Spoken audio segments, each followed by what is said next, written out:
mengikut tentang tingkatan kitanya manusianya Abu. Nah tingkat awam, nah tingkat mutawasid dan nah tingkat muntahi lah tingkat atas. Jadi dalam bentuk untuk kitanya turi Allah nyenna beda dalam syariat. Tingkat dijih asal kat tingkat yang paling hanajat hanakilah tingkat kira-kira bedeh beda. Tingkat perbedaan itu nah rincian. Paling tingkat jih kai camang dalam beda. Jalan beda itu menurut analisa niku. Jalan beda kadali niku. Tapi beda adalah secara garis mutlak, mujmal.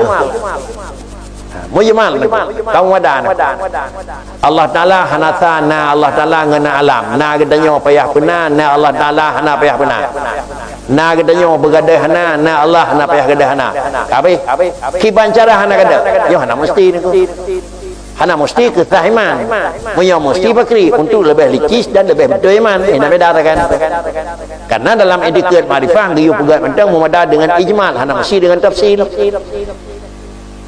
Walaupun kira-kira dia ada pegat ijmal, dia tetap lagi dasar harus tafsir niku. Allahu Akbar, lon semayang kenyang sangat kayu niku. Tapi semayangnya pun dah semayang. Aqwalun, af'alun, gabyuk. Nyonan lon semayang sama dengan ji. Hana payah lon semayang, lon deng, lon tubuh, lon tidak, lon sujud, lon salim, tahiyat. Namun si mana? Ana. Nyo lagi nyan penyang Allah niku habis niku. Tapi mungkin tergambarnya rukun semayang sama buat yang kena rukun qauli, rukun fi'li, rukun kalbi dalam menyoji hana orang nyo mungkin hana aci nengko. Idanya na mesti satu dah nafi dah mamfi dah izwa. Tetapi beryakin dengan mentang Allah mukhalafah dengan alam fil wujud fil mawjud. Dunan ka kapap. Bahkan dalam tauhid ke mana? I'tiqadun jazimun. Yang penting Allah yakinna. Tetapi idikanya adalah bakri muwafiqul lil haq. Ta yakinna karenana kiban ta yakinna lagena.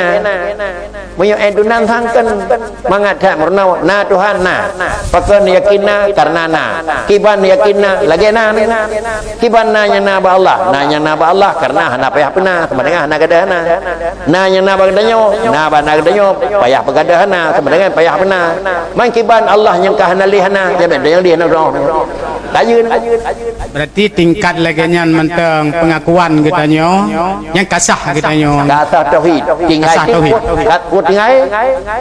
tinggai andalilin yang tinggai niku naga kira tauhid awamnya yang ke niku yang penting kat tauhid itu bagian awam tapi kai temang dalam kategori tauhid tinggai andalilin menyo tinggai andalilin bakri secara murna jeut ada dia murna nasa purna nah han murna dan bakri tinggai desa ya kini ngarok dia ngoten memang jina mendiak murna kana payah tajam ulah bu hari niku nya hana geyak urung purna urung mau kadan ji urung mau ya han tadi murna bakri nyo tinggai maka kalimat i'tiqadun jazimun muwafiqul lil haqqi nyo nya je ke mukmin andalilin nyambe tinggai matsyahan kan tarikhnya bagi dua le rupa tarikh tikhan nya je ke mukmin tikai nya tikan tu be je ke asli teman tu yang murna na jeun han dah cari syaka kadah